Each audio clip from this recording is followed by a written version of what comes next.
Mukhang may maagang intriga na naman sa Pilipinas Got Talent Season 7 ha? Aba, ang netizens hindi talaga papalampasin kahit anong detalye mula sa production set hanggang sa upuan ng mga hurado. Ang mga upuan, teka naman, cheap daw? Office chair levels? Ede wow, makikita nga dito na mapibili daw ito online, especially daw sa Facebook Market. Edi wow! Sa mga kumakalat na pictures, kitang-kita na may static shift ang set ng PGT7. Kung dati grandioso, mala Hollywood ang dating, ngayon ay mas may minimalist na ang peg.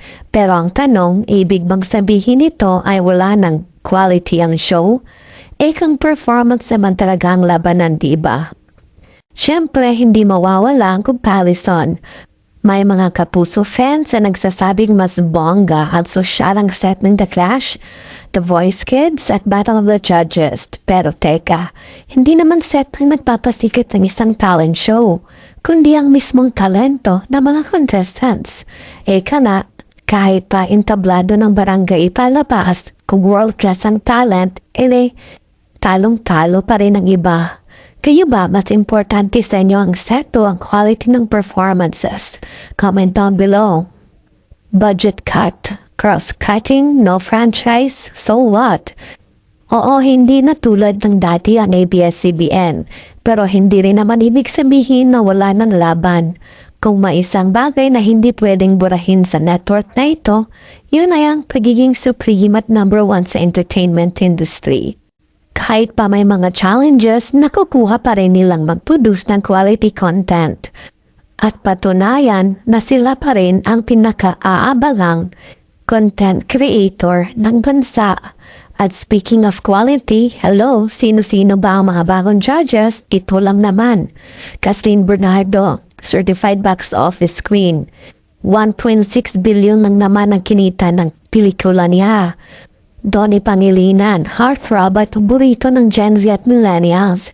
Eugene Domingo, balik ka pamilya na, with her legendary comedic brilliance at ang nag-iisang FMG, OG na OG pagdating sa talent scouting. Anong cheap dito?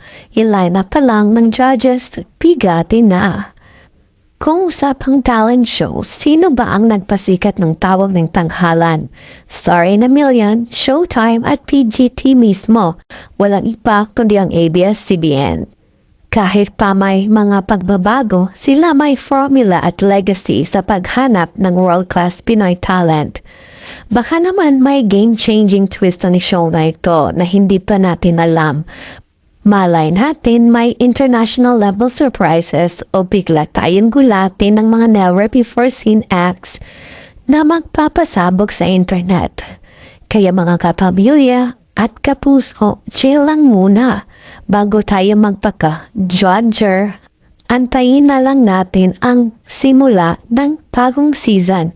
Malay mo, mabawi lahat ng negative comments sa grand performances at top-tier entertainment. At syempre, huwag kalimutang mag-subscribe, like at share ng video na ito. Mas marami tayong comments, mas lumalakas ang community natin. Kaya dito lang muna, magbabalik ako for more and latest check mapag-uusapan natin ng buong bayan. Bye! Muha mo! Chup chup!